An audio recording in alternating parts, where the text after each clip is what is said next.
बिस्मिल्लाहिर्रहमानिर्रहीम अल्लाहुम्मा सल्ली अला मुहम्मदिन व अला आलि मुहम्मद। अस्सलाम वालेकुम व रहमतुल्लाह। प्यारे दोस्तों, आज हम आपको बताएंगे कि कुरान हकीम में अल्लाह पाक ने किन लोगों के बारे में फ़रमाया है कि उनकी मईशत तंग कर देंगे।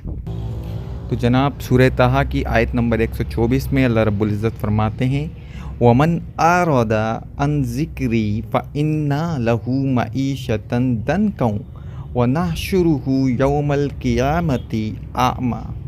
यानी कि जो लोग मेरे ज़िक्र से एराज़ बरतेंगे मैं उनकी मईशत को तंग कर दूंगा और क़यामत वाले दिन उन्हें अंधा उठाया जाएगा।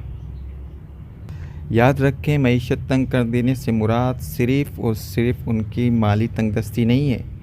अल्लाह पाक उनमें वो भूख पैदा कर देंगे कि माल की फरावानी के बावजूद उन्हें सुकून नहीं होगा। वो और की जस्तजू में रहकर अपना सुकून मज़ीद बर्बाद कर लेंगे।